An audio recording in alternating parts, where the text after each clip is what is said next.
তফসির হবে সূরা কাহাফের চতুর্থ পর্ব, আয়াত নম্বর 13, 14, 15, 16, 17। 5টি আয়াতে তফসির হবে 13 থেকে 17, আর পর্ব হলো চতুর্থ। আজকের এই সূরা কাহাফের 13তম আয়াতের তফসির করতে গিয়ে মুফাসসিরিনে কেরামগণ লিখেছেন যে ইতিপূর্বে আসহাবে কাহাফের ঘটনা ইজমালিভাবে সংক্ষিপ্তভাবে বলা হয়েছে, আর এই 13 নম্বর আয়াতে কারিমার মাধ্যমে আসহাবে কাহাফের বিত্তাফসিল বিস্তারিত আলোচনা শুরু হবে। এই আয়াতে কারিমার তফসিল লিখতে গিয়ে হাকিমুল উম্মত মুজাদ্দিদ মিল্লাত হযরত মাওলানা আশরাফ আলী থানভী নব্বরাল্লাহু মারকাদা তা প্রসিদ্ধ তাফসির গ্রন্থ তাফসিরে বয়ানুল কোরআনে লিখেছেন, আসহাবে কাহাফের ঘটনা যখন ঘটে ওই জামানার জালেম মুশরিক কাফের যে বাদশা ছিল তার নাম ছিল দিকিয়ানুস, আর ওই ঘটনা যখন সংগঠিত হয় তখন ছিল 250 খ্রিস্টাব্দ। আসহাবে কাহাফের এই 7 জন যুবক ঘুমিয়েছিল 300 বছর। 300 বছর পরে তারা জাগ্রত হয়। 250 আর 300 যোগ করলে হয় 550 বছর। এই 550 খ্রিস্টাব্দে তারা জাগ্রত হন, আর 570 খ্রিস্টাব্দে সর্বশ্রেষ্ঠ পয়গম্বর আমাদের প্রিয় নবীজি মুহাম্মদুর রাসূলুল্লাহ সাল্লাল্লাহু আলাইহি ওয়াসাল্লাম এই পৃথিবীর বুকে আগমন করেন। তাহলে নবীজির পৃথিবীতে আগমনের কয় বছর পূর্বে আসহাবে কাহাফের এই যুবকরা জাগ্রত হয়েছিল? 20 বছর পূর্বে। যেই শহরে এই ঘটনা ঘটে কোনো তাফসীরকারক লিখেছেন সেই শহরের নাম ছিল আফসুস, কেউ কেউ বলেছেন সেই শহরের নাম ছিল তরতুস, এবং এই শহরটি এশিয়া মহাদেশের ভিতরেই অবস্থিত। কারো কারো মতামত আসহাবে কাহাফের ধ্বংসাবশেষ এখনও অবশিষ্ট আছে। তাফসিরে মারিফুল কোরআনের ভিতরে মুফতি শফি সাহেব রাহিমাহুল্লাহ তাআলা সূরা কাহাফের তফসিল লিখতে গিয়ে তিনি এই কথাও লিখেছেন যে আসহাবে কাহাফের যে যুবকরা তারা কি এখনও জীবিত আছে কি না। তো এর উত্তরে লেখা হয়েছে যে না, তারা এখন জীবিত নেই, কারণ তারা জাগ্রত হওয়ার পরে সেই দেশে একজন মুসলিম শাসক ছিল, তার সাথে এই যুবকদের সাক্ষাৎ হয়। তারা এই বাদশার জন্য দোয়া করেন এবং তারা ঘুমিয়ে যান। এই ঘুমের ভিতরেই আল্লাহ তাআলা তাদেরকে মৃত্যু দেন। তার অর্থ দাঁড়ায় আসহাবে কাহাফের যুবকরা এখন আর জীবিত নেই।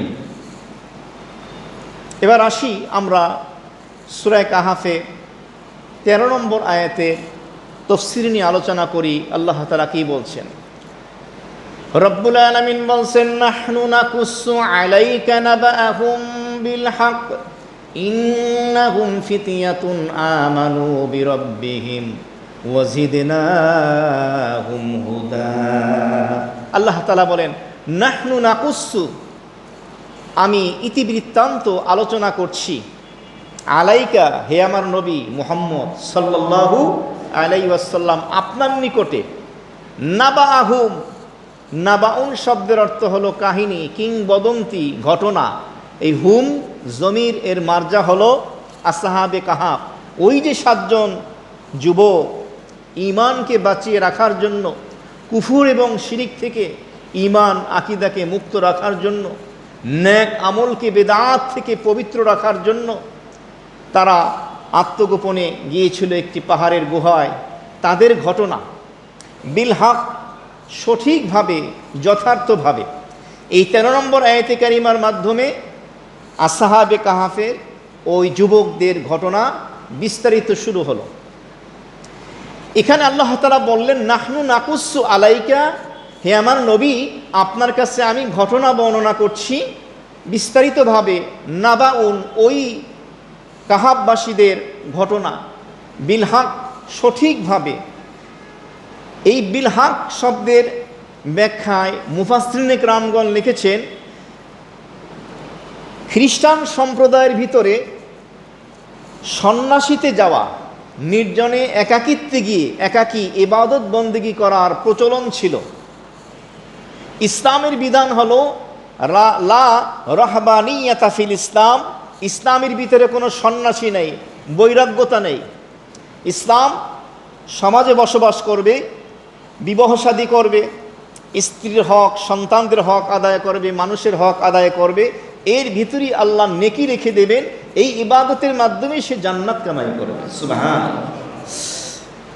তো খ্রিস্টান সম্প্রদায়ের ভিতরে যেহেতু ওই ধরনের আমল প্রচলিত ছিল, আর এমন একাধিক ঘটনা সংঘটিত হয়েছিল ইতিপূর্বে, ইতিহাসে পাওয়া যায়, যার কারণে এই আসহাবে কাহাফের ঘটনা নিয়ে সত্য মিথ্যার সংমিশ্রণ, হক বাতিলের সংমিশ্রণ, বিভিন্ন রকমের কল্পকাহিনী প্রচলিত ছিল, কথিত ছিল। এক এক মানুষ, এক এক যুগের এক এক মানুষ এক একভাবে তাদের মতো করে এই আসহাবে কাহাফের ঘটনা বর্ণনা করত, অথবা তারা বলতো ওই ঘটনাই ওই যুবকদের ঘটনা।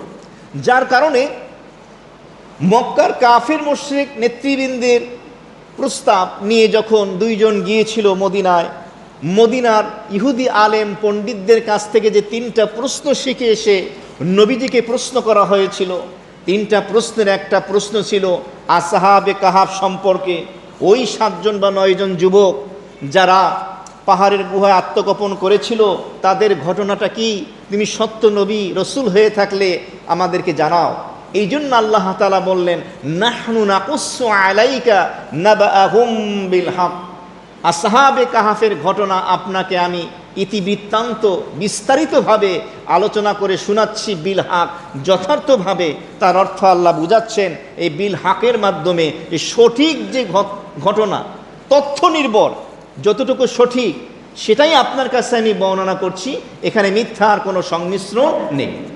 এই আয়াতে কারিমার মাধ্যমে মুফাসসিরিনে কেরামগণ একটি বিষয় লিখেছেন, তা হলো কোনো ব্যক্তি যদি এই 7 জন যুবকের মতো তাদের ঈমান এবং আকীদাকে বিশুদ্ধ রাখতে চায়, ধৈর্য এবং সহনশীলতার পরিচয় দিতে চায়, আখিরাতমুখী জীবন গঠন করতে চায়, আখিরাতের চিরস্থায়ী জান্নাতে পরিপূর্ণ জান্নাতের মালিক হতে চায়, তাহলে তাদের জন্য এই আসহাবের কাহাফের ঘটনা হেদায়েতের আলোক বর্তিকা হিসাবে প্রমাণিত হবে। বলুন সুবহানাল্লাহ। এখান থেকে আমরা শিক্ষা নিতে পারবো। ঠিক এমনিভাবে এখানে বলা হলো এই আয়াতের পরের অংশে, ইন্নাহুম ফিতয়াতুন আমানু বিরাব্বিহিম ওয়া জিদনাহুম হুদা। আল্লাহ তাআলা বলে দিলেন, ইন্নাহুম নিশ্চয়ই ওই যে লোকগুলো পাহাড়ের গুহায় আত্মগোপন করেছিল, ফিতয়াতুন তারা ছিল যুবক। ফিতয়াতুন এটা বহু বচন, ফাতিয়ুনের বহু বচন। যেমন সবিয়ুন এর অর্থ হলো বালক, এর বহু বচন সিবিয়াতুন। ঠিক এমনিভাবে ফাতিয়াতুন শব্দের বহু বচন হলো ফিতিয়াতুন, এর অর্থ হলো কতিপয় যুবক। আরবি ভাষায় বহু বচনকে বলা হয় জমা। এই জমা 2 প্রকার, জমায় কিল্লাত, জমায় কাসরাত। তো স্বল্প সংখ্যক জমা বহু বচন, এখানে জমায় কিল্লাত ব্যবহৃত হয়েছে। আমরা এটাকে এভাবে বুঝে নেব, ফিতিয়াতুন শব্দের অর্থ হলো কতিপয় যুবক, আর সেই যুবকদের সংখ্যা কেউ বলেন 7 জন, কেউ বলেন 9 জন। ফিতিয়াতুন শব্দের মাধ্যমে একটা মেসেজ দেওয়া হয়েছে। মুফাসসিরিনে কেরামগণ লিখেছেন, সেটা হলো কোনো মানুষ যদি তার চরিত্রকে সংশোধন করতে চায়, নিজের আত্মশুদ্ধি চায়, পরিশুদ্ধ করতে চায়, তাহলে যৌবন হলো সবথেকে মোক্ষম সময়, উপযুক্ত সময়। কারণ যৌবনের ইবাদত আল্লাহ তাআলার কাছে সবথেকে প্রিয় এবং মাহবুব। আমরা পৃথিবীতে দেখতে পাই, যখন আমরা নদী পথে যাতায়াত করি, যদি এপার থেকে ওপারে যেতে হয়, মাঝি আমরা দুর্বল খুঁজি না, বৃদ্ধ লোক খুঁজি না, কারণ ওই স্রোতের বিপরীত সে যেতে পারবে না। মাঝি খুঁজি আমরা যুবক দেখে, যাতে স্রোতের বিপরীত সে যেতে পারে। রিকশায় উঠলেও যুবক খুঁজি, যে না তুমি 2 জন 3 জন যাত্রী নিয়ে চলতে পারবা না। আল্লাহ রাব্বুল আলামিনের নিকটেও যৌবনের ইবাদত অত্যন্ত প্রিয় এবং পছন্দনীয় ইবাদত। কারণ হাদিস শরীফের মধ্যে এসেছে, যেই দিন আল্লাহ পাকের আরশের ছায়া ছাড়া আর কোনো ছায়া বিদ্যমান থাকবে না, আর সেই আল্লাহ পাকের আরশের ছায়ার নিচে 7 শ্রেণীর মানুষ আশ্রয় পাবে, তার ভিতরে একজন হলো যুবক। বলুন সুবহানাল্লাহ। ফিতিয়াতুন বলে যুবকদেরকে বলা হয়েছে। এর তাফসীর এটাও লেখা হয়েছে যে নবী করিম সাল্লাল্লাহু আলাইহি ওয়াসাল্লামের হাতে বয়স্ক লোকদের তুলনায় যুবকরা বেশি ইসলাম কবুল করেছে এবং ইসলামের জন্য তারা বেশি কাজ করেছে। বরঞ্চ দেখা গেছে যারা বয়স্ক ছিল, আবু জাহেল, উতবা, সাইবা, আবু লাহাব, এরা ছিল বয়স্ক, এরা ইসলামের ঘোর শত্রু ছিল। ওমরে ফারুক রাদিয়াল্লাহু তাআলা আনহু, আবু বকর সিদ্দিক রাদিয়াল্লাহু তাআলা আনহু, উসমান গনি রাদিয়াল্লাহু তাআলা আনহু, আলী রাদিয়াল্লাহু তাআলা আনহু, তালহা রাদিয়াল্লাহু তাআলা আনহু, আব্দুর রহমান ইবনে আউফ রাদিয়াল্লাহু তাআলা আনহু, সাআদ ইবনে আবি ওয়াক্কাস রাদিয়াল্লাহু তাআলা আনহু, সাহাবায়ে কেরাম অধিকাংশই ছিলেন যুবক। তা আল্লাহ তাআলা বলেন ইন্নাহুম ফিতিয়াতুন, যে নিশ্চয়ই তারা ছিল কতিপয় যুবক, আমানু বিরাব্বিহিম, তারা তাদের রবের উপরে ঈমান এনেছিল। ঈমান প্রসঙ্গে আমরা ইতিপূর্বে আলোচনা শুনেছি, ঈমান বলা হয় না দেখে বিশ্বাস করা, দেখে বিশ্বাস করার নাম ঈমান না। কুরআনে কারীমের দ্বিতীয় যে সূরা, সূরা ফাতিহার পরে সর্ববৃহৎ সূরা, সূরা বাকারার শুরুতেই বলেছেন আলিফ লাম মিম যালিকাল কিতাবু লা রাইবা ফি হুদাল লিল মুমিনিন হুদাল লিল মুত্তাকিন আল্লাযীনা ইউমিনুনা বিল গায়ব। মুত্তাকিন কারা? যারা আল্লাহকে না দেখে গায়েবের উপরে যারা ঈমান আনে। এই যুবকরাও আল্লাহ তাআলার উপরে, তাদের রব প্রতিপালকের উপরে বিশ্বাস স্থাপন করেছিল। রব্বুল আলামিন বলেন তারা না দেখে আল্লাহ রব্বুল আলামিনের উপরে ঈমান আনার কারণে, বিশ্বাস প্রতিস্থাপন করার কারণে ওয়াজিদনাহুম হুদা, আমি আল্লাহ রব্বুল আলামিন তাদের ঈমানটাকে, হেদায়েতটাকে আমি আরো বাড়িয়ে দিলাম। সুবহানাল্লাহ। ওয়াজিদনাহুম, আমি বৃদ্ধি করে দিলাম হুদা, তাদের হেদায়েতকে।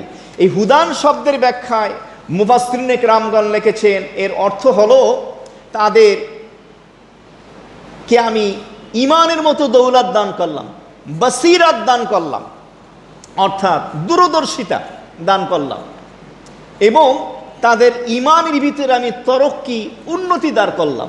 এর অর্থ হলো ঈমানের উন্নতির সকল দ্বার আল্লাহ তাআলা কুদরতিভাবে আসহাবে কাহাফের জন্য উন্মোচিত করে দিলেন, খুলে দিলেন। বলুন সুবহানাল্লাহ। আরেকটা ব্যাখ্যা হলো আল্লাহ তাআলা বলেন যে ঈমান তো হলো দুই প্রকার, একটা হলো ঈমানে মাজাজি আর একটা হলো ঈমানে হাকিকি। ঈমানে মাজাজি তো হলো অন্তরে বিশ্বাস করা, মুখে স্বীকার করা, আর ঈমানে হাকিকি বলা হয় ওই ঈমানকে যেই ঈমানের মাধ্যমে বান্দা নিজের কলবকে, নিজের আমিত্বকে এবং নিজের মনের কামনা বাসনা খাহেসাতকে মিটিয়ে দেয়, নিশ্চিহ্ন করে দেয়। তাহলে ঈমানে হাকিকি নসিব হবে তখন যখন আমরা আমাদের নফসানি খাহেসাত, কুপ্রবৃত্তির চাহিদা, মন্দ কামনা বাসনাকে পদদলিত করে নিশ্চিহ্ন করে দেব, খারাপ চিন্তা চেতনাকে নিশ্চিহ্ন করে দেব, ধূলিসাৎ করে দেব। আমাদের নফসের অবাধ্যতাকে যখন আমরা পরিহার করব, তখনই আল্লাহ তাআলা আমাদেরকে হাকিকি ঈমান দান করবে এবং আমার ভিতরে আনানিয়াত, আমিত্ব ভাব, আমিই বড়, এই অহংকার বোধকে যখন আমরা নিশ্চিহ্ন করে দিতে পারবো, তখন ঈমানে হাকিকি আমাদের নসিব হবে। এর অর্থ হলো নিজেকে ফানা করে দেওয়া। তা আল্লাহ তাআলা বললেন ওয়াজিদনাহুম হুদা, আমি তাদের হেদায়েতকে বাড়িয়ে দিলাম। এর অর্থ হলো ঈমানে হাকিকা, হাকিকি ঈমানের মতো নিয়ামত, দৌলত আমি তাদেরকে দান করে দিলাম। সুবহানাল্লাহ। আল্লাহ আমাদের নসিব করে বলি আমিন।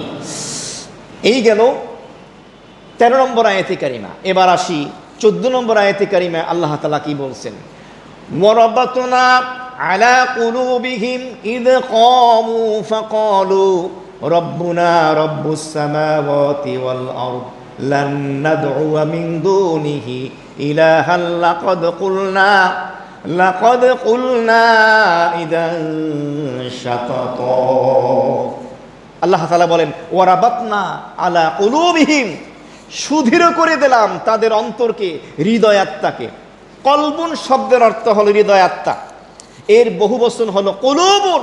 আল্লাহ তাআলা বলেন ওয়ারাবাতনা আলা কুলুবিহিম, তাদের অন্তরকে আমি সুদৃঢ় করে দিলাম। এর ব্যাখ্যা কি? এর ব্যাখ্যার ভিতরে তাফসীরের ভিতরে লিখেছেন, বিশেষ করে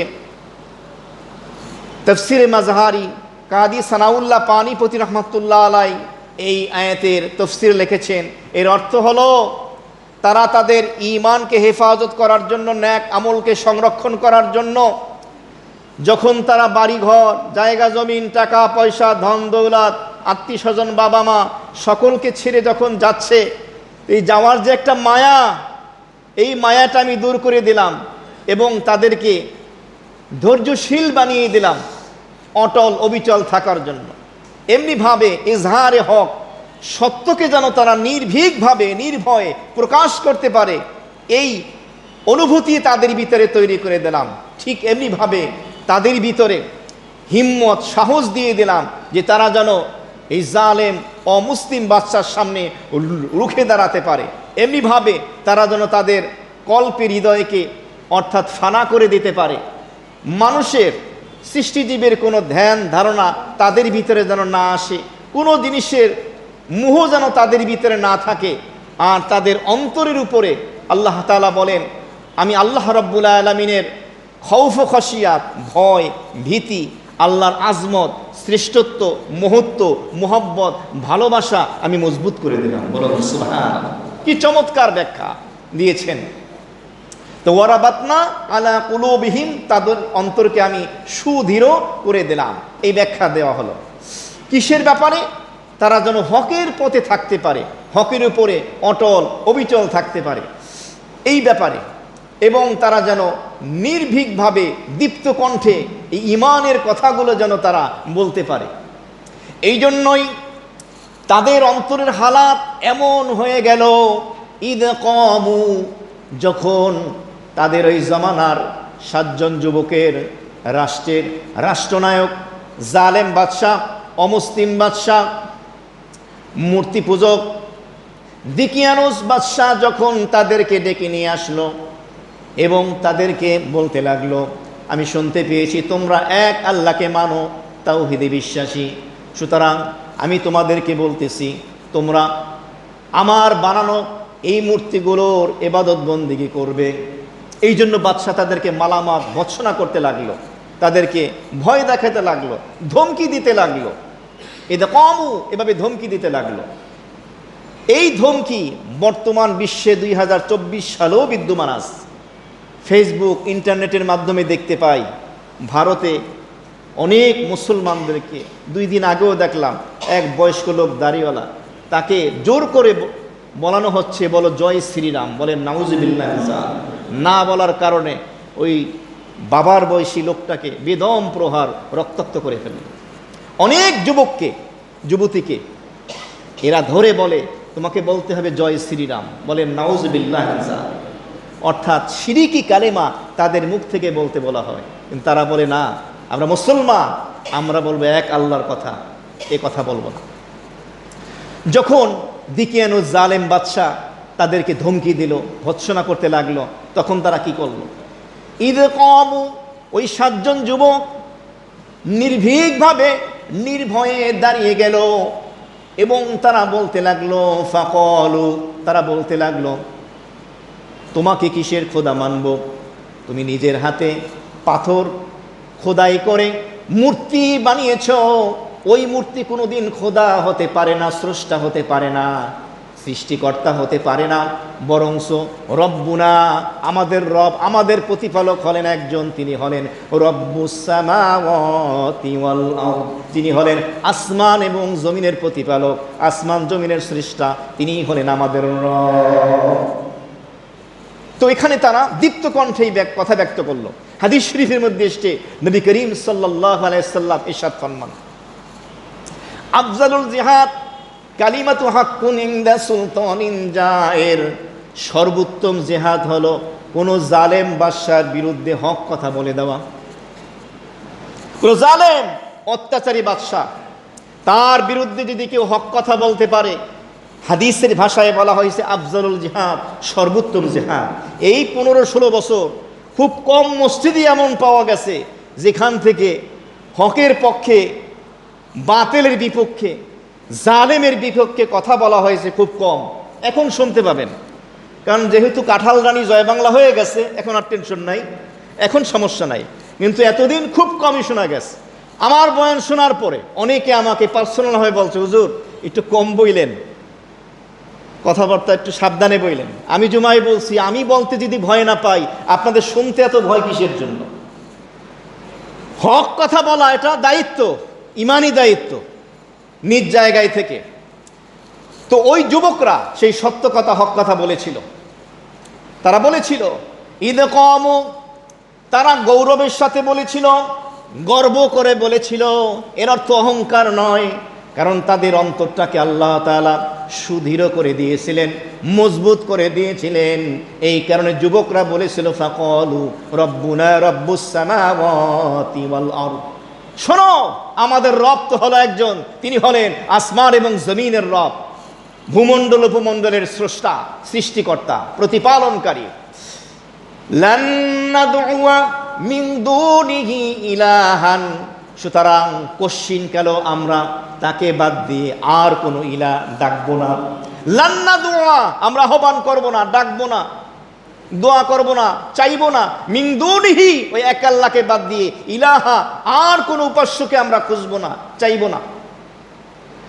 এরপরে তারা বলল লাকাদ কুলনা ইদান শাতাতা, ও বাদশাহ শোনো, তোমার কথা অনুযায়ী যদি আমরা এক আল্লাহকে বাদ দিয়ে মূর্তি পূজা করি, একাধিক খোদায় বিশ্বাসী হই, ইদান শাতাতা, তাহলে তো আমরা অবশ্যই একটা গর্হিত কাজ করলাম, একটা মন্দ কাজ করে ফেললাম।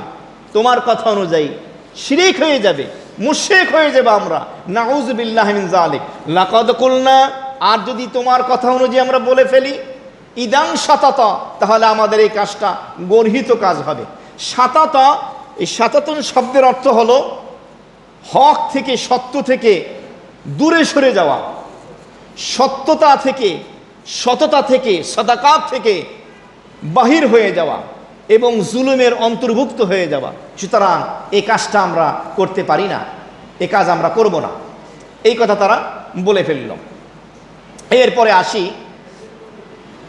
15 নম্বর আয়াতে কারিমা, হাউলাই কওমুন আত্তাখাযু মিন দুনিহি আলিহা লাউলা ইয়াতুনা আলাইহিম বিসুলতানিন বাইয়িন ফামান আযলামু মিম্মান ইফতারা আলাল্লাহি কাযিবা।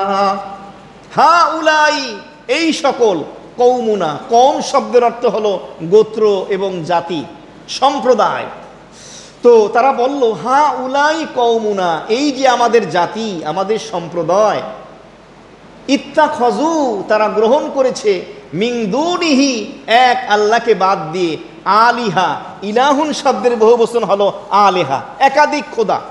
ওই 7 জন যুবক ছাড়া ওই দেশে যারা ছিল সবাই ওই বাদশার কথা শুনতো। হয়তো চাপে পড়ে, মোহে পড়ে, অফার শুনে, দুনিয়ার স্বার্থের জন্য, পদের লোভে তারা ওই মূর্তি পূজায় লিপ্ত হয়েছিল। বিধায় ওই যুবকরা বলল, এই যে আমাদের সম্প্রদায়, দেশবাসী, এরা তো গ্রহণ করেছে এক আল্লাহকে বাদ দিয়ে একাধিক খোদাকে তারা গ্রহণ করেছে, ইলাহ গ্রহণ করেছে। আচ্ছা, তারা যদি একাধিক খোদা গ্রহণ করে থাকে, তাহলে একাধিক খোদা গ্রহণ করার ক্ষেত্রে তাদের কাছে কি কোনো রেফারেন্স, কোনো দলিল প্রমাণ আছে? এ কথা পরের অংশে, লাউলা ইয়াতুনা আলাইহিম বিসুলতানিন বাইয়িন, তারা যদি যেহেতু একাধিক খোদা গ্রহণ করেছে আল্লাহকে বাদ দিয়ে, তাহলে তারা কেন নিয়ে আসে না এই ব্যাপারে বিসুলতানিন বাইয়িন, সুস্পষ্ট কোনো দলিল প্রমাণ, সুস্পষ্ট কোনো দলিল প্রমাণ তারা কেন নিয়ে আসে না? তারা যে একাধিক খোদা গ্রহণ করেছে, এর রেফারেন্সের পক্ষে দলিল কোথায়, প্রমাণ কোথায়? আর শরীয়তের কোনো কিছু মানতে গেলে শরীয়তের দলিল লাগবে, প্রমাণ লাগবে, মন চাই করা যাবে না। সুতরাং এই অন্ধভক্তি চলবে না। পূর্বপুরুষরা, আমার বাপ দাদারা যদি ভুল করে থাকে, কোরআন হাদিস বিবর্জিত কোনো কাজে লিপ্ত হয়ে থাকে, কোনো আকীদায় বিশ্বাসী হয়ে থাকে, তাহলে সেটা পরিহার করতে হবে, এটাকে সাফাই গাওয়া যাবে না। ভুল ভুলই, কারণ দলিল এবং প্রমাণ হলো কোরআন এবং হাদিস। আমি বারবার বলি, মক্কা মদিনার ইমাম দলিল নয়, প্রমাণ নয়। আল্লাহর হাবিব বলেন, তারাকতু ফীকুম আমরাইন লান তাদিল্লু মা তামাসসাকতুম বিহিমা, তোমাদের কাছে 2টা জিনিস রেখে গেলাম, কোনো ব্যক্তির নাম বলেন নাই, 2টা জিনিস রেখে গেলাম। নবী বলেন না আবু বকর ওমরকে রেখে গেলাম, বলছেন না 2টা জিনিস রেখে গেলাম, যতদিন পর্যন্ত মজবুতভাবে ধরে রাখবা, আমল করবা, তোমরা কশ্চিনকালেও পথভ্রষ্ট হবে না। একটা হলো কিতাব আল্লাহ, আল্লাহর কিতাব কোরআন, আর একটা হলো সুন্নাত রাসূলি, আল্লাহ রসুলের সুন্নাহ। এই দুইটা জিনিস যতদিন জাতি ধরে রাখবে তারা কোনোদিন গোমরা হবে না। তো তোমরা তোমাদের সপক্ষে দলিল প্রমাণ নিয়ে আসো, তা তো তারা পারছে না। তাহলে কি হলো? ফামান আযলামু মিম্মান ইফতারা আলাল্লাহি কাযিবা, অতঃপর ওই ব্যক্তির থেকে বড় জালেম আর কে হতে পারে, যেই ব্যক্তি স্বয়ং আল্লাহ রাব্বুল আলামিনের উপরে মিথ্যা অপবাদ দেন।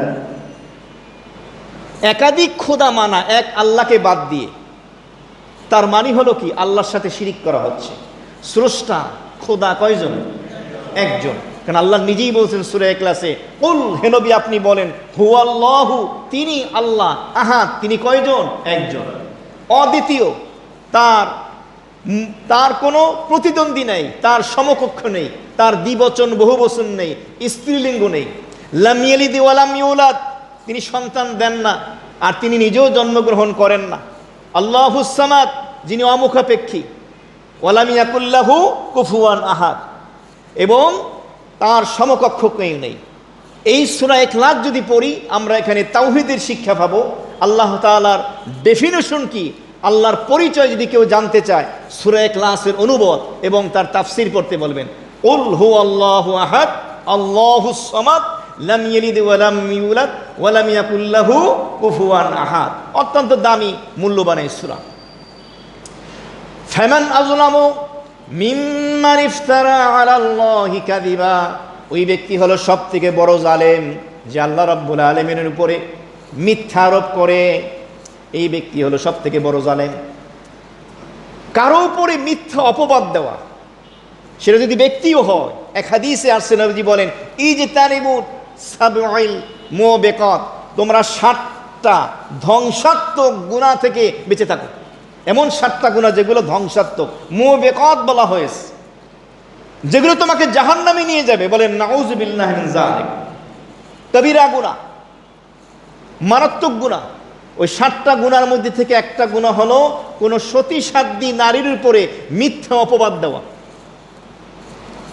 আমাদের সমাজে দেখতে পাই অনেক সময় মেয়ে বাড়িতে বিয়ের প্রস্তাব আসে, এরপরে পাশের বাড়ির পাশের ফ্ল্যাটে যারা থাকে তারাই ভাঙানি দেয়, বলে না না মেয়ে তত বেশি ভালো না, বেপর্দায় চলে। তা বেপর্দায় চলে দেখে কি সে নষ্ট হয়ে গেছে নাকি? নাউযুবিল্লাহি মিন যালিক। অথবা কোনো একদিন দেখছে মেয়েটা হয়তো কোনো একটা ছেলের সাথে কথা বলছে, ছেলেটা তার ভাই হতে পারে, আত্মীয় হতে পারে, বা অন্য কারো সাথেই ক্লাসমেটের সাথেই বলছে, সেই জন্য কি আপনি ভাঙানি দিবেন বিয়ে? কোথায় পাইছেন এটা? এই টুপি পরা নামাজি মুসলমানদের ভিতরে এই বদ অভ্যাস আছে কি নাই? নারীদের ভিতরে এটা আরো বেশি, এই গীবত করার। কেন আপনি তাকে তোহমত দিলেন? এটা তো ধ্বংসাত্মক 7টা গুনার একটা গুনাহ।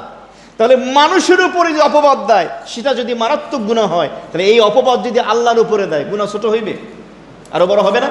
এই কথায় আল্লাহ বললেন যে একাধিক খোদা যে মানতেছো, এটা তো আল্লাহর উপর অপবাদ দিচ্ছ, এটা তো জঘন্যতম মারাত্মক গুনায় তোমরা লিপ্ত হচ্ছ। কেন তোমরা এই গুনাহ করছো?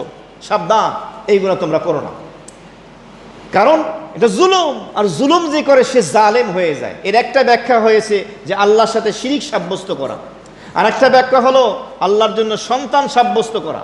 যেমন ইহুদিরা বলতো এক পয়গম্বর নাম হলো হযরত ওজায়ের আলাইহিস সালাতু ওয়াস সালাম, তারা বলতো ওজায়ের আল্লাহর সন্তান। বলেন নাউযুবিল্লাহি মিন যালিক, কোরআনে আছে এই কথা। খ্রিস্টানরা বলতো ঈসা হলো আল্লাহর সন্তান। বলেন নাউযুবিল্লাহি মিন যালিক। মক্কার কাফির মুশরিকরা বলতো ফেরেশতারা হলো আল্লাহর কন্যা, আল্লাহর মেয়ে। বলেন নাউযুবিল্লাহি মিন যালিক। এটা সুস্পষ্ট জুলুম, শিরিক। এবার আসি 16 নম্বর আয়াতে কারিমা। وَإِذِ اعْتَزَلْتُمُوهُمْ وَمَا يَعْبُدُونَ إِلَّا اللَّهَ فَأَوُوا إِلَى الْكَهْفِ يَنشُرْ لَكُمْ رَبُّكُمْ مِنْ رَحْمَتِهِ وَيُهَيِّئْ لَكُمْ مِنْ أَمْرِكُمْ مِرْفَقًا। অতঃপর বাদশার সামনে যখন তারা দীপ্ত কণ্ঠে কথা বলল যে এক আল্লাহ ছাড়া আমরা কাউকে ইবাদতের উপযুক্ত মনে করি না, আর কারো ইবাদত আমরা করব না, তখন বাদশাহ তাদেরকে একটু সুযোগ দিল। এর একটা কারণ কেউ লিখছেন তাৎক্ষণিক জনসম্মুখে শাস্তি দিলে তো এটা আবার জবাব দিতে হতে পারে যে তাদেরকে সংশোধনের সুযোগ কেন দিলেন না। আরেকটা ব্যাখ্যা হলো বাদশার একটু ব্যস্ততা ছিল সফরের জন্য, কারণ এই ঘটনার পরই সে সফরে যায় এবং যুবকদেরকে সময় দিয়ে যায় যে তোমাদের সময় দিলাম, চিন্তা ভাবনা করো, আমি যেদিকে দাওয়াত দিচ্ছি এটা না মানলে কিন্তু মৃত্যুদণ্ড অবধারিত। এ কথা বলে বাদশাহ সফরে চলে যায়। যখন চলে গেল তখন এই যুবকরা কি হলো, তাদের থেকে আলাদা হয়ে রাজদরবার থেকে আসলো। এই কথাটাই সূরা কাহাফের 16 নম্বর আয়াতে কারিমে বলা হয়েছে, ওয়া ইয ইতাযালতুমুহুম, অতঃপর যখন ওই 7 জন যুবক আসহাবে কাহাফ তাদের থেকে আলাদা হয়ে গেল, ওয়া মা ইয়াবুদুনা ইল্লাল্লাহ, এবং তাদের থেকেও আলাদা হলো যাদের ইবাদত ওই জাতি করত। দুইটা কথা বলছে, ওই 7 জন যুবক ওখান থেকে আলাদা হয়ে গেল। আলাদা হয়েছে দুইটা গ্রুপ থেকে, একটা হলো ওইখানে যারা ইবাদত বন্দেগী করত তাদের থেকে, বাদশাহ এবং তার অনুসারী, তারা মুশরিক ছিল। আর একটা হলো যাদের ইবাদত করত তারা হলো গায়রুল্লাহ, ওই যে মূর্তিগুলা, এগুলোর থেকে। এখান থেকে একটা মেসেজ পাওয়া যায় যে কোনো মুসলমানের ঈমান এবং আকীদাকে কুফর শিরিক থেকে মুক্ত রাখতে হলে প্রথম কাজ হলো কুফর শিরিকের পরিবেশ থেকে তাকে আলাদা করে নেওয়া, বিচ্ছিন্ন করা। আপনি রাস্তা দিয়ে যাচ্ছেন, আল্লাহ না করুক ম্যানহোলের ভিতরে পড়ে গেছেন, ময়লার ভিতরে পড়ে গেছেন, তো ওইখানে শুয়ে থাকবেন নাকি? সাথে সাথে উঠবেন, বাসায় যাবেন, কাপড় চেঞ্জ করে সাবান দিয়ে সুন্দর করে গোসল করে আবার আপনি নতুন কাপড় পরবেন। ঠিক এমনিভাবে গুনাহের পরিবেশ থেকে নিজেকে বিচ্ছিন্ন করতে হবে, তাহলে তার জন্য এটা সহজ হয় হকের পথে চলা এবং আসাটা। যখন তারা ওখান থেকে বিদায় নিয়ে চলে আসলো, বিচ্ছিন্ন হলো, তারা পরস্পরে একে অপরের সাথে আলোচনা করতে লাগলো। 7 জন যুবক কি করা যায়? তো তারা বলল, দেখো এই পরিবেশে থেকে আমরা কিন্তু কি করতে পারবো না, এক তাওহীদের, এক আল্লাহর ইবাদত বন্দেগী করতে পারবো না, আমাদেরকে এই শিরিক এবং কুফরের পরিবেশ পরিহার করতে হবে। এই সিদ্ধান্তে যখন তারা উপনীত হলো তখন আল্লাহ রাব্বুল আলামিন বলে দিলেন, ঠিক আছে যাও, তোমাদের কাজ যতটুকু করার করছো এবং বাকিটা এখন আমি করে দিচ্ছি। আল্লাহ তাআলা তখন বলে দিলেন, ফাউ ইলাল কাহফি, তোমরা আশ্রয় গ্রহণ করো ওই যে বিশাল পাহাড় আছে, পাহাড়ের মধ্যে একটা গুহা আছে, ওই গর্তের ভিতরে গিয়ে বিস্তৃত একটা স্থান আছে পাহাড়ের মধ্যে, সেখানে গিয়ে তোমরা আশ্রয় গ্রহণ করো। এখন প্রশ্ন আসে, আল্লাহ তাআলা কি ওহির মাধ্যমে তা সরাসরি তাদেরকে বলেছিল? না, আল্লাহ তাআলা তাদের অন্তরের ভিতরে এই কথাটা ঢেলে দিয়েছিলেন যে এই মুহূর্তে আমাদেরকে এমন একটা জায়গা যেতে হবে যেখানে গিয়ে আমরা দুইটা জিনিস পাবো। তাফসীরের ভিতরে লেখা হয়েছে, 1 নম্বরে আমরা এই কাফের মুশরিক অমুসলিমদের থেকে আত্মরক্ষার জন্য একটা নিরাপদ জায়গা চাই। দ্বিতীয় হলো আমরা এমন একটা জায়গা চাই যেই জায়গায় আমরা এক আল্লাহর ইবাদত বন্দেগী নিশ্চিন্তে নির্বিঘ্নে নিরাপত্তার সাথে যেন করতে পারি। এই দুইটা জিনিস যেন হয়। আল্লাহ তাদের অন্তরের ভিতরে ঢেলে দিলেন, যাও ওই পাহাড়ে গিয়ে আশ্রয় গ্রহণ করো। তখন তারা গিয়ে ওই নির্জন নিরাপদে গিয়ে আশ্রয় গ্রহণ করলো এবং তাদের বিশ্বাসও ছিল আল্লাহর উপরে যে এক আল্লাহকে আমরা মানতেছি, মৃত্যুর ভয় আমরা পরিহার করছি, নিশ্চয়ই তিনি আমাদের ব্যবস্থা করবেন। আল্লাহ সেটাই করেছেন। আল্লাহ পাক বললেন, ইয়ানশুর লাকুম রাব্বুকুম মির রাহমাতিহি, ইয়ানশুর বিস্তৃত করে দেবেন, লাকুম ও আসহাবে কাহাফ, ও 7 জন যুবক শোনো, তোমাদের জন্য তিনি বিস্তৃত করে দেবেন। কে? রব্বুকুম, তোমাদের রব, তোমাদের প্রতিপালক আল্লাহ। কি বিস্তৃত করবেন? মির রাহমাতিহি, তিনি তার রহমতকে তোমাদের জন্য বিস্তৃত করে দেবেন, অর্থাৎ তার রহমতের চাদর দ্বারা তোমাদেরকে ঢেকে নেবেন। সুবহানাল্লাহ।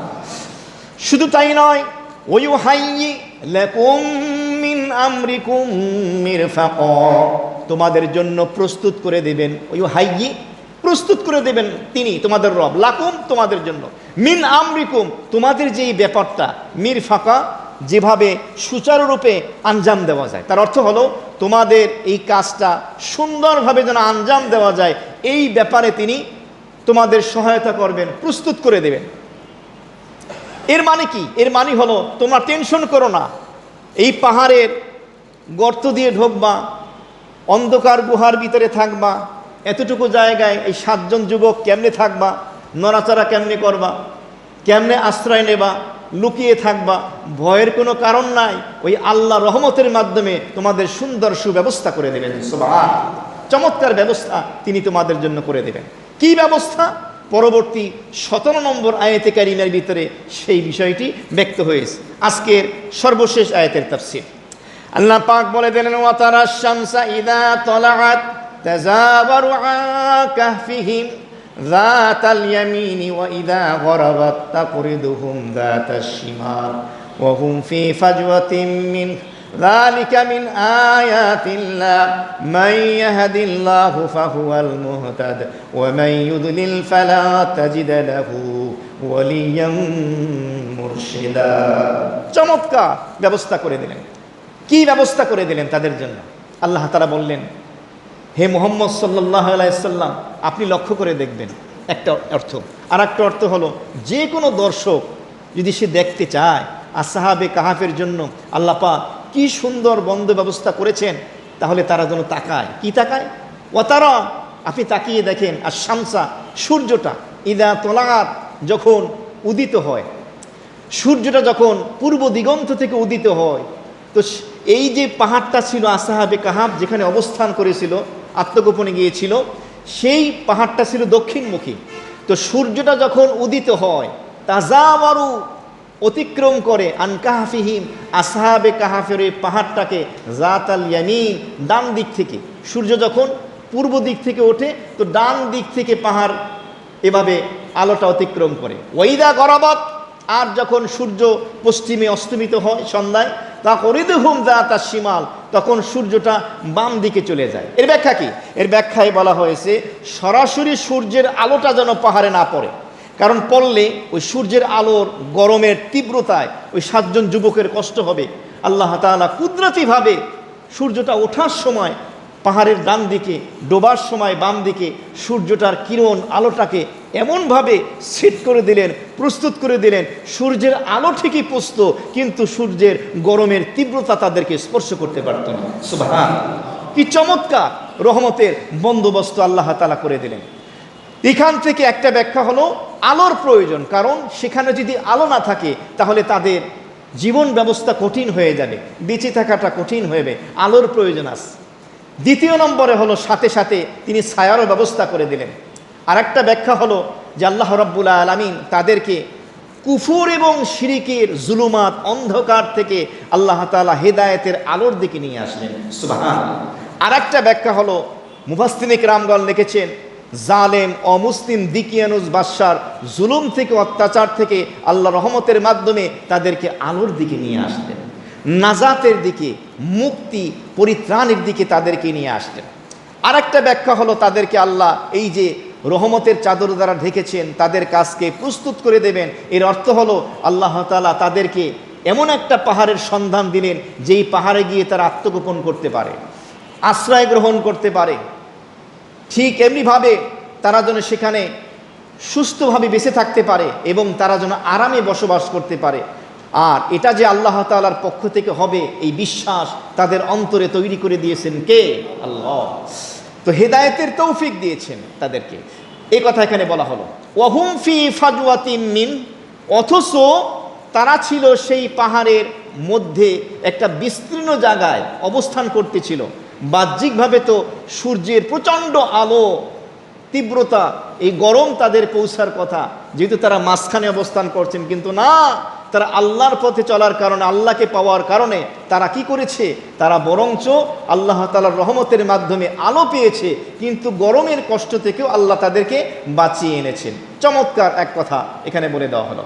এরপর আল্লাহ বললেন, যালিকা মিন আয়াতিল্লাহ, আল্লাহ রাব্বুল আলামিন বলে দিলেন, এই যে আসহাবে কাহাফ 7 জন যুবক, তাদের জন্য এই চমৎকার ব্যবস্থাপনা তোমরা যে দেখতে পাও, এটা হলো আমি আল্লাহ রাব্বুল আলামিনের নিদর্শন। কেউ কেউ লিখছেন, আসহাবে কাহাফ এরা তো নবী ছিলেন না, রসুল ছিলেন না, এরা ছিলেন অলি, আল্লাহর অলি ছিলেন। তো নবী রসুলদের জন্য অলৌকিক ঘটনা যদি প্রকাশ পায়, অভ্যাসের পরিপন্থী, বাহ্যিক অবস্থা, যুক্তির বিপরীত কোনো কিছু প্রকাশ পেলে তাকে শরীয়তের পরিভাষায় বলা হয় মুআজিজা, অলৌকিক ঘটনা। আর কোনো আল্লাহর ওলিদের থেকে প্রকাশ পেলে তাকে বলা হয় কারামত। তাকে কি বলে? কারামত। এই কারামত প্রকাশ পেয়েছিল কয়েকটি। 1 নম্বর কারামত হলো, তারা এই যে পাহাড়ের গুহায় আত্মগোপন করেছিলেন, আত্মগোপন করার পরে এই দীর্ঘ 300 বছর বা 309 বছর যে ঘুমিয়েছিলেন, এরপরও আল্লাহ তাদেরকে জীবিত রাখছেন, একটা কারামত। আর একটা কারামত হলো তারা যে ঘুমিয়েছিলেন, ঘুমানোর কারণে তাদের চেহারায় শরীরের ভিতরে ঘুমের কোনো দুর্বলতার নিদর্শন প্রকাশিত হয়নি। তৃতীয় নম্বরে হলো তারা বেঁচে ছিলেন এবং তারা স্বাভাবিক ছিলেন। তো এই কথাগুলো বলা হলো। এরপরে আল্লাহ রাব্বুল আলামিন শেষের অংশে যেটা বলতেছেন, যেটা আমাদের শিক্ষা, মাইয়াহদিল্লাহ ফাহুয়াল মুহতাদ। রব্বুল আলামিন বলে দিলেন, আল্লাহ রাব্বুল আলামিন যেই ব্যক্তিকে হেদায়েত করেন, সঠিক পথে দেখান, ফাহুয়াল মুহতাদ, ওই ব্যক্তি হেদায়েত প্রাপ্ত হয়। এখান থেকে শিক্ষাটা কি? এখান থেকে একটা চমৎকার শিক্ষা। সেই শিক্ষাটা হলো যে আল্লাহ তাআলা যাকে হেদায়েত দান করেন একমাত্র সেই হেদায়েত প্রাপ্ত হয়। তাহলে হেদায়েতের মালিক কে? আল্লাহ। হেদায়েত আল্লাহ তাআলা দুনিয়ার কোনো মানুষের কাছে রেখে দেন না, ছেড়ে দেন না। তবে হ্যাঁ, আমাদের জন্য করণীয় হলো হেদায়েতের বাণী শোনানো, হেদায়েতের দিকে ডাকা, আল্লাহ রসুলের দিকে, দ্বীনের দিকে আহ্বান করা, ডাকা, জান এবং মাল আল্লাহর রাস্তায় খরচ করা, ব্যয় করা। এটা আমাদের জিম্মাদারি, এটা আমরা পালন করব। বাগানের পরিচর্যা করা, ময়লা আবর্জনা দূর করা, পরিষ্কার করা, সময় মতো গাছ লাগানো, পানি দেওয়া, এটা হলো আমাদের মালির দায়িত্ব। কিন্তু বাগানে ফুল ফল, বাগানকে সুসজ্জিত করার দায়িত্ব কার? আল্লাহ। আপনি আমি, আপনার আমার সামর্থ্য অনুযায়ী যতটুকু আছে দিনের কাজ আমরা করে যাব। আমরা আমাদের যাজায় খায়ের প্রতিদান কার কাছ থেকে নেব? কিন্তু এটার রেজাল্ট পেতেই হবে। এত কিছু করলাম, কই কিছুই পেলাম না, না, এটা জরুরি না। আপনার কাজ আমার কাজ করে যেতে হবে। তো হেদায়েতের মালিক হলেন আল্লাহ, তার হাতে হেদায়েত। এই জন্য আল্লাহ তাআলা বলছেন, মাইয়াহদিল্লাহু, যেই ব্যক্তিকে আল্লাহ তাআলা হেদায়েত দান করেন, ফাহুয়াল মুহতাদ, ওই ব্যক্তি হেদায়েত প্রাপ্ত হয়, সঠিক পথের দিশা পায়। এখান থেকে আমাদের জন্য চমৎকার একটা শিক্ষা। সেই শিক্ষাটা কি? আমাদের সমাজে, বর্তমান বিশ্বে, এই অদূনা বিশ্বে, উন্নতির উচ্চ শিখরে, এভাবে প্রযুক্তির উন্নতির কারণে আজকে মানুষ অনেক দূরে গিয়েছে, চাঁদে পৌঁছেছে। মহাসৌরজগৎ সম্পর্কে ডে বাই ডে, প্রতিদিন তারা বিভিন্ন রকমের তথ্য সংগ্রহ করছে, যার কারণে পৃথিবীতে প্রায় 800 থেকে 900 কোটি মানুষ আছে। 200 থেকে 200 কোটি হলো মুসলিম, বাকিরা হলো অমুসলিম। অমুসলিমদের চিন্তা চেতনা, ধ্যান ধারণা, যুক্তি তর্ক বিতর্ক হলো খাও দাও ফুর্তি করো, দুনিয়াটা মস্ত বড়। যার কারণে তারা দুনিয়া নিয়েই ব্যস্ত বেশি। আর আল্লাহ তাদের দুনিয়াই দিয়ে দিয়েছেন। মুসলমানদের তুলনায় অমুসলিম দেশগুলো, অমুসলিম মানুষগুলো সম্পদের মালিক কম না বেশি? যার কারণে অনেক মুসলমান তারা ভুলের ভিতরে পড়ে যায়, টেনশনের ভিতরে পড়ে যায়, ডিপ্রেশনে পড়ে যায় যে আসলে তাহলে আমি মুসলমান হয়ে কালিমা পড়ার কারণে আমি কি ঠকে গেলাম, আমি কি ক্ষতিগ্রস্ত হলাম? বলেন নাউযুবিল্লাহি মিন যালিক। না, অনেকের ধারণা যার ধন সম্পদ, টাকা পয়সা বেশি, এই মনে হয় আল্লাহর প্রিয় বান্দা। না, মনে রাখবেন একটা কথা, দুনিয়া আল্লাহ তাআলা, দুনিয়ার সম্পদ, দুনিয়ার ক্ষমতা, জায়গা জমিন, বাড়ি গাড়ি, টাকা পয়সা, ক্ষমতা, বিত্ত বৈভব, প্রাচুর্য, ঐশ্বর্য, এই জিনিসগুলো আল্লাহ তাআলা দুনিয়াতে যাকে পছন্দ করেন তাকেও দেন, যাকে পছন্দ করেন না তাকেও দেন।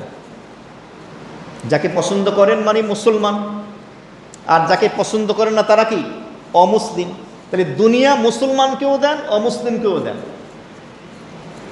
আর যাকে আল্লাহ তাআলা পছন্দ করেন তাকেই একমাত্র আল্লাহ আখিরাত দেন। সুবহানাল্লাহ বলবেন।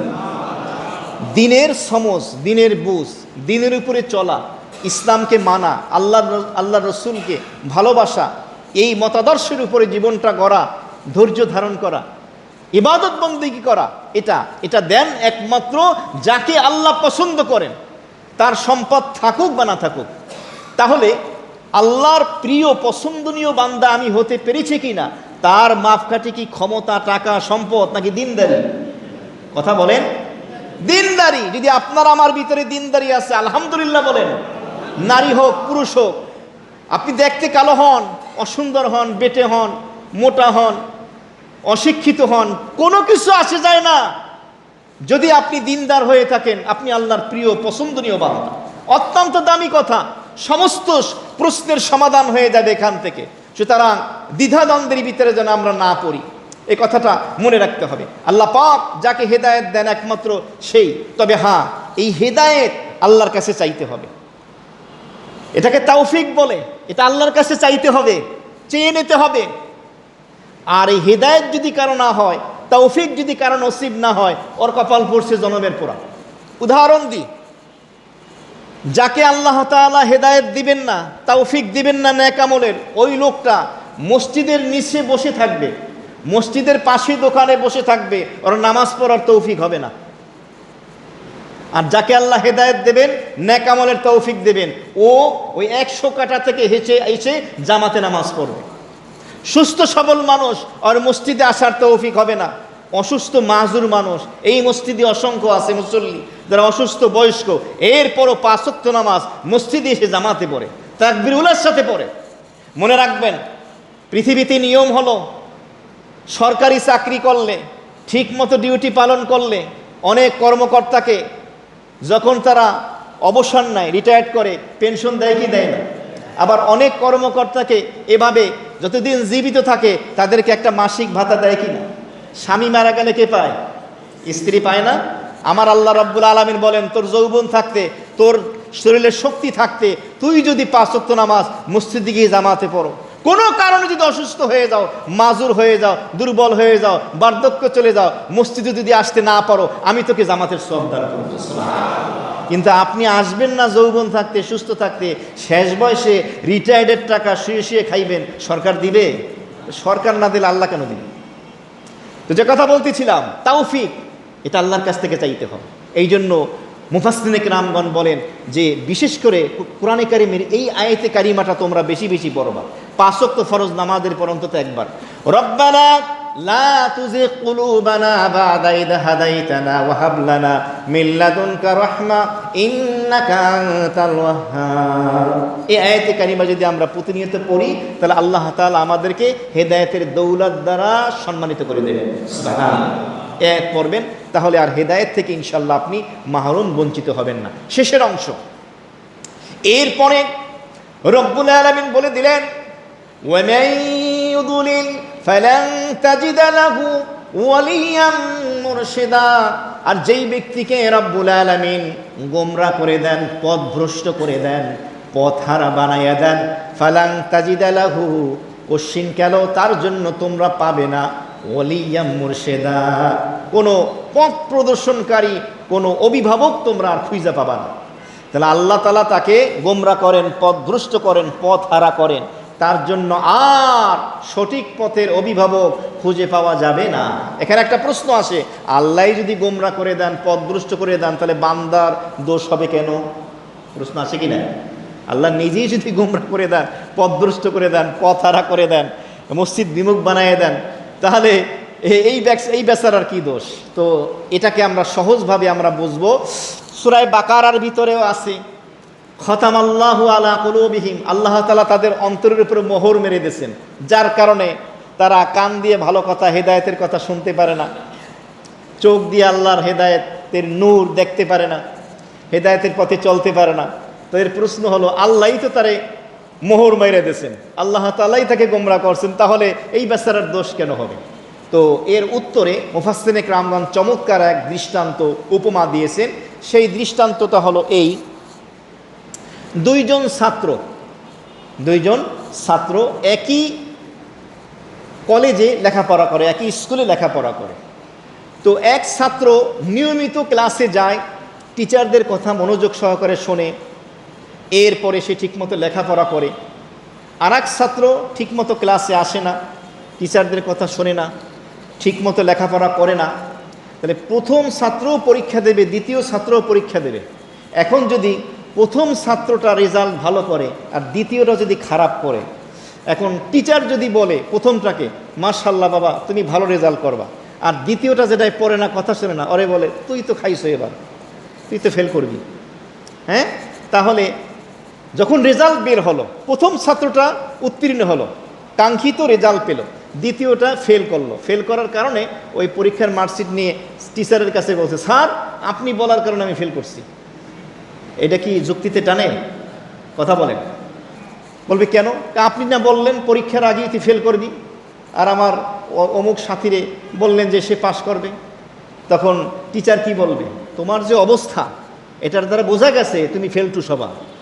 আরও সুন্দর উদাহরণ দিই, এক মায়ের দুই সন্তান, বাবা মায়ের দুই সন্তানের ভিতরে এক সন্তান ঠিকমতো কথাবার্তা শোনে, নিয়মকানুন চলে, ঠিকমতো ঘুমানো ওঠা, পুষ্টিকর খাবার খাওয়া সব কিছু মাইনা চলে। আর একটা সন্তান কথা শোনে না, গাঞ্জা খায়, হিরোইন খায়, ইয়াবা খায়, বাবা খায়, এরপরে খাওয়া দাওয়ার কোনো ঠিক নাই, ঘুমের কোনো ঠিক নাই। হ্যাঁ, এরপরে ডাক্তারের কাছে নিয়ে গেছে, তো ডাক্তার ওই যেটা অসুস্থ ঠিকমতো কথা শোনে না, নেশা করে, ওর ব্যাপারে ডাক্তার ডায়েরির ভিতরে লিখে রাখছে যে ও সর্বোচ্চ 2 মাস কি 3 মাস টেকবে। টেস্ট মেস্ট করে দেখলো, ডায়েরিতে লিখে রাখছে 2 মাস পরে ও লাল কার্ড পাইবে, জয় বাংলা হয়ে যাবে। কথা বুঝতেছেন? তো এই কথা যদি ডায়েরিতে লিখে ফেলে, তারপরে যদি ওই লোক, ওই বাচ্চাটা মারা যায়, তারপর তার বাবা মা যদি ডাক্তারের কাছে আসে আর ডাক্তার কথা প্রসঙ্গে যদি বলে যে আমি 2 মাস আগে ডায়েরিতে লিখে রেখেছিলাম যে ও 2 মাস পরে মারা যাবে, তখন যদি বাবা মা বলে আপনার বিরুদ্ধে মামলা করব, কেন? কারণ আপনি তো ডায়েরিতে লেখছেন এই কারণে মারা গেছে, এই মামলা করা যাবে? তার অবস্থা দেখে বুঝতে পারছে যে এটা টেকবে না 2 মাসের বেশি। কথা বুঝতে পারতেছেন? বেশি দিন টেকবে না। ঠিক এমনিভাবে প্রত্যেকটা মানুষকে আল্লাহ তাআলা সৃষ্টিগতভাবে, জন্মগতভাবে আকলে সালিম দেন, সুস্থ বুদ্ধি, বিবেচনা, বিবেক দান করেন, মস্তিষ্ক দেন। এরপরে তার কাছে শরীয়ত রেখে দেন, কোরআন এবং হাদিস। ভালো পথে চলবা জান্নাত, খারাপ পথে চলবা জাহান্নাম। এখন তোমাকে 2টা বাস বিচার করার ক্ষমতা, বিদ্যা, বুদ্ধি, চিন্তা শক্তি দিয়েছে, কোন পথে হাঁটবা হাঁটো। তো ও কি করলো? ভালো পথটাকে পরিহার করে মন্দ পথটাকে গ্রহণ করলো। গ্রহণ করার কারণে ও ভবিষ্যতে কি ভালো করবে না খারাপ করবে? একসময় তো খারাপ রেজাল্ট বের হবে নাকি? তো খারাপ রেজাল্ট বের হবে, তো বের হওয়ার পরে সে তো রেজাল্ট হাতে পাবে। এই রেজাল্ট যে ভবিষ্যতে পাইবে এটা আল্লাহ জানে কি জানে না? এই জন্য আল্লাহ আগেই বলছেন খতাম আল্লাহু আলা কুলুবিহিম, ওর অন্তরে আমি মোহর মাইরা দিছি। তার মানে মোহর তো আগেই খাইছে, এটা আগে হয়তো আল্লাহ বইলে দিছে।